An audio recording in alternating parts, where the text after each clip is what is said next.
Hello Gemini, Sun, Moon, Rising, and Venus signs. Kamusta kayo? Sana po ay nasa mabuti kayong kalagayan. Welcome back po sa Star Tarot. Kung bago kayo rito, welcome din kayo. Thank you sa inyong support. I truly appreciate it. God bless you all. Tignan natin ang mga mensahe ninyo for today. We have Broom, new home, new attitude, napakaganda, new beginning energy. Gemini, maaring ang iba sa inyo, may bagong bahay talaga, no? Literal na bagong bahay na uuwian, maaring nag-acquire kayo ng bagong bahay, maaring mag-move in na kayo sa pinagawa ninyong bahay, maaring din naman na maglilipat na kayo sa ibang tahanan talaga, maglilipat na kayo ng bagong condo, bago ninyong apartment, yung mga ganon, no? Maaring yun ang pagkakabisihan ninyo sa ngayon. Maaari din naman na trabaho, no? Maaring this is a new job because, di ba, ang trabaho natin, ang opisina natin, that is our second home din. Kaya, maaari din na ang iba sa inyo ay maglilipat ng trabaho, may papasukang bagong opisina na, bagong trabaho, ganon, bagong posisyon sa trabaho, no? Something like that as well for others of you. Or maaari din naman na may mga dito, may mga pagbabago ng pag-uugali, may mga pagbabago ng belief system, may mga pinaniniwalaan kayong babaguhin nyo na, yung mga ganon, ano? So, maybe, mga changes on a spiritual level din ang ganap dito ng iba sa inyo, Gemini. That is also possible. Parrot, someone will gossip about all your secrets. Ay, naku, hayaan mo sila, Gemini. Hayaan mo sila, mga inggitero at inggitera lang yan, ang mga taong gagawa ng ganyan. Walang maisip na iba, no, na gawin. So, maaaring naiinggit yan sa'yo dahil siguro sa mga successes ninyo, sa mga achievements ninyo, kaya naiinggit lang ang mga yan. But you know what, Gemini, you have nothing to worry about if may ganong sitwasyon. It's because kung ang mga taong makaka-receive ng impormasyon na yan, talagang kilalang kilala ka, no? Hindi sila maniniwala sa ganyan. They are not going to believe that because they will prefer to believe you talaga. Kung ano yung nanggagaling sa bibig ninyo, kung anong nakikita nila sa'yo, no, mas yun ang paniniwalaan nila. Kaya huwag kayong mag-alala about that. So, we have mice, discord among friends or family. No, maaring, ito yun, no, kung sino tong, taong ito na anong tawag doon sa mga chismosa, marites, no, marites. Ayan. So, yung mga marites na to, naku, wag na ninyong papansinin, no, Gemini, kasi maaapektuhan lang kayo dyan in a negative way. Baka ma-stress lang kayo, no, dahil sa gawa-gawa ng mga taong yan. So, maaring yung discord na to, could be this one, no. Maaring lalayuan nyo na din yung taong ito. Maaring tatanggalin nyo na din ito sa buhay ninyo. Kaya magkakaroon kayo ng discord with family or friends. Kasi who knows, baka kapamilya mo lang din yung marites na to or maaring kaibigan ninyo yung marites na to, no? Kaya tatanggalin nyo na din yan. Parang aalisin nyo na yan sa circle ninyo. Aalisin nyo na yan sa buhay ninyo ng taong ito. So, what else? We have moon changes in your life. Ayan na nga, no, maraming pagbabago kasi yung new home, new attitude, at saka yung discord na to. So, that is talagang malalaking pagbabago yan sa buhay ninyo, no? Malaking pagbabago yan sa buhay ninyo kasi yung mga taong yan talaga naman, Gemini, kung magdidesisyon kayong tanggalin sa buhay ninyo, mga ganyang klaseng tao, ay nako, mas magiging maganda ang buhay ninyo, mas magiging maganda yung vibe ninyo. Kasi paano lang yan pangpagulo lang yan ang buhay ninyo. Wala namang may dudulot na magandang sitwasyon yan sa buhay ninyo, mga marites na yan. Diba? Mahahawaan lang kayo ng mga negativity ng mga yan. Kaya maganda talaga, no, kung magdidesisyon kayo na ituloy ninyo yung discord na to between those people. Good job, Gemini. Then, surround yourself. Always make sure to surround yourself with positive thinking people. Surround yourself with happy people. Yung mga ganon. Dahil kahit pa paano meron yung mga purity in their hearts, no? Kaya masaya sila sa buhay nila. Kasi yung mga marites na mga ganyan, most likely hindi masaya yan sa buhay nila, 'di ba? Maraming kulang, no, sa buhay nila. Yun ang pakiramdam nila. Kaya tinatabunan nila yung mga ganong sitwasyon or ganong kaisipan nila ng pagkaganyan, pagkamarites, nagbabantay na lang ng buhay ng iba, no? Kaya itong mga changes in your life, no, maaring ito yon, no? Ito yon, yung mga sitwasyon na yan ang babaguhin ninyo sa buhay ninyo sa ngayon. We have forest model and clear thinking. Yan, maaring related din pa rin yan dito sa Discord. Maaring pinag-iisipan nyo kung aalisin nyo na nga sila sa buhay ninyo, or maaaring yung pinag-iisipan ninyo dito kung ano yung mga narinig ninyo, no, from them, no, na mga pananalita or mga balita or mga chika, no. So maaaring yun ang nagpapagulo ng isip ninyo dito. So what else for Gemini? We have fly, a period of ill health and depression. Ay nako, mukhang maaapektuhan pa kayo, no, ng mga chika na to. So, no, huwag kayong magpa-apekto, Gemini. Huwag kayong magpa-apekto kasi malulungkot lang kayo, no, malulungkot lang kayo. At hindi nyo yan kailangan, ano, hindi nyo yan kailangan sa buhay ninyo. Kaya wag di kayong papa-apekto sa mga sabi-sabi, sa mga chika ng taong ito, you know, at focus lang kayo sa kung ano ang positibo, sa kung ano yung maganda, what is the possible best outcome sa inyong sitwasyon. Doon na lang kayo mag-focus, no? Wag kayong malungkot, no? Try not to be affected ng sitwasyon na to, ano, sa dalawang energies na yan.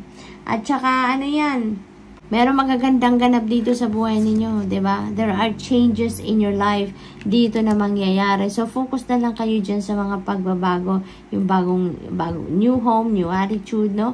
Focus na lang kayo sa kung ano ang maganda at kung ano ang mabuti, so that yun talaga ang mas ma-attract ninyo ng mga energies din. Yun ang mga pangyayaring dadating sa buhay ninyo, mga positibo at magaganda din, no? So, yun, focus on that and mag-pray kayo. Kung may mga ganitong sitwasyon, Gemini, ipag-pray na lang yan, i-offer ninyo yan sa Panginoon, and God will always protect you. Your angels will always protect you, guide you, and guard you. Yun ang lagi ninyong iisipin, no? So, Gemini, that's all I have for you for today. I hope nakatulong ang mga mensahe ito in some way. Thank you for watching. Love and light. Namaste. Hello, Libra, Sun, Moon, Rising, and Venus signs. Kamusta kayo? Sana po nasa mabuti kayong kalagayan. Welcome back po sa Star Tarot. Kung bago kayo rito, welcome din kayo. Thank you sa inyong support. I truly appreciate it. God bless you all.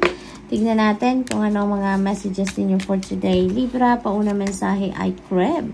Birth or conception of a child or enterprise. Napakaganda. Merong manganganak dito or merong nagbubuntes, no? Or merong magbubuntes sa inyo dito, Libra. Maaari din naman na meron ditong magbubukas na negosyo, no? Maaring ganun din ang ganap para sa iba sa inyo. So, this is newness. This is fresh, no, naganap sa buhay ninyo. So good luck to that. We have younger man, dealings or relationship with a younger man. Ayan. So maybe you are dealing with a younger man around this time, or maybe you have a relationship with a younger man. So nakakabata ito sa inyo, Libra. Maaring anak ninyo yan, no? Maaring katrabaho ninyo. It could be anyone, maaring kaibigan din, no, na maybe maaring ito magiging kasosyo ninyo sa negosyo. Maaari din ganon, diba, Libra? So, what else? We have Cup. You should accept valid criticisms. Ayan. Kasi naman din, yung mga valid criticisms na yan, those are most likely constructive criticisms na nakakatulong din sa atin, diba? Libra. Nakakatulong din ang mga ganyan para mas pagbutihin natin ang ginagawa natin, mas mag-focus tayo sa kung ano ang ginagawa natin, yung mga ganon. Kasi ano yan, nakakatulong yan na mas ma-develop din tayo, no? Mas mabago natin ang sarili din natin kung regarding yan sa pagkatao natin, ano? mas nade-develop natin ang mas ikakabuti natin, kumbaga, ang mga criticism na ganyan. Nakakatulong yan na magbago tayo, no? To be a better person, or kung sa mga ginagawa naman natin, ma-improve natin ang mga ginagawa natin. Kaya sometimes, kailangan din natin na tanggapin, no? Kailangan natin na pakinggan at kailangan natin na gamitin yan as inspiration and motivation, no? To be better. So, we have grapes. Ayan. So, time to go out and have fun, Libra, no? Maaaring may mga pagkakataon dito, may mga invitation siguro sa inyo, mga kaibigan ninyo, kamag-anak, no? To go out and have fun. I-enjoy nyo naman yan. Take advantage of that pagkakataon dahil kailangan nyo din yan, Libra, no? Maaaring matagal na din kayong hindi nakakalabas, maaaring hindi din kayo alam mo yun, hindi kayo umaattend ng party, hindi kayo umaattend ng mga gatherings, no? So, ngayon, maaaring ibigay nyo naman yan. Kailangan nyo na din namang ibigay yan sa sarili ninyo so that makapag-ano din kayo, makapag-unwind din kayo, no? Have fun. Kailangan nyo din ng balance, diba? Hindi pwedeng puro trabaho, hindi pwedeng puro pamilya at all times, diba? Sometimes, kailangan nyo din na makipagkita din sa mga kaibigan, yung mga ganon ba, no? So, what else, Libra? We have Diamond. You will be receiving or giving a precious gift. Ayan. So, maaring yung okasyon na to, na maaring okasyon ang pupuntahan ninyo dito, kaya maaring magbibigay kayo dito ng regalo to someone else, no? It is also possible, Libra, na kayo naman siguro makaka-receive din ng regalo. At hindi lang basta-basta regalo to, this is precious gift, no? Na maaring ibigay ninyo or ma-receive ninyo. So, this could be very important sa iyo, no? This could be tangible talaga na regalo, material na bagay na maaring napakahalaga sa inyo, na importante, maaring may mga sentimental value pa yan, ano? Maaring ganun ang ganap. So, we have Beetle. Holy moly, good fortune is on your side, Libra. Ang swerte-swerte ninyo ngayon. At you know what? Ang swerte na to, this could be in any area of life ninyo or maaaring sa maraming areas ng buhay ninyo siswertehin kayo sa ngayon. Maaaring unang-una sa kaperahan ito, na maaaring ang swerte nito ay kaperahan talaga, no? Maaaring related yan sa money, career, finances ninyo. Meron din tayong enterprise, diba? Birth of an enterprise. So, maaaring magpuputap kayo talaga ng negosyo dito, no? Maaaring yun ang isa sa mga swerte ninyong magmamanifest sa buhay ninyo because you're putting up a business. Maaaring ganon. So, ang swerte ninyo sa ngayon, Libra, maaaring swerte din ito sa inyong mga kaibigan, swerte sa inyong relationships, swerte kayo sa pamilya. You know, magiging masaya ang lahat. Magiging masaya kayo sa ngayon dahil sa hatid na swerte, no? Ng spirit sa inyo. So, good luck. And that's all I have for you for today. I hope nakatulong ang mga mensaheng ito in some way. Thank you for watching. Love and light. Namaste.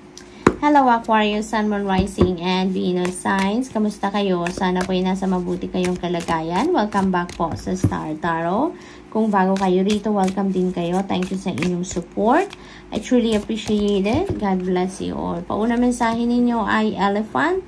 A long journey, either physical or mental, will leave you wiser at the end. Ayan. So, Aquarius, parang meron kayong seminar na pupuntahan. Yun na napipick up ko. Maaaring may conventions, seminars, mga ganon, ano, training workshops. Siguro na a-attendan kayo. And that could be a long distance travel, no? That could be a long distance travel na pupuntahan ninyo dito. Maaari din naman na yung travel na to could be for other purpose. Maaring ganun din. Maaari din na yan ay magtutour kayo sa ibang bansa, no? That could be long distance travel talaga, international, no? Na travel. Maaring yan ay magtutour kayo. Maaring business related yan, study related, or maaaring doon na kayo magtatrabaho. Maaaring ganun din ang ganap dyan, no? Physical travel talaga. Maaari din naman yan na domestic travel lang, pero medyo may kalayuan siguro ang idadrive ninyo, no? Dito sa sitwasyon na ito. So, that is possible.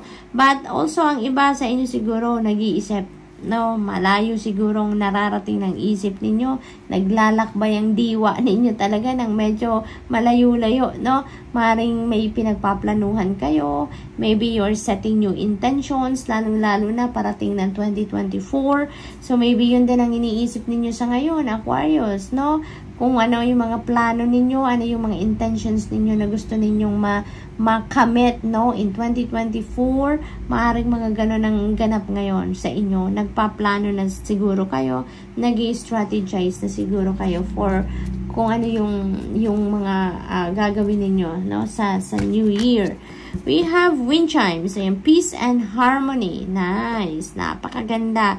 Mayroon na kayong peace of mind, matiwasay, maaliwalas ang inyong pakiramdam, inyong pag-iisip dito.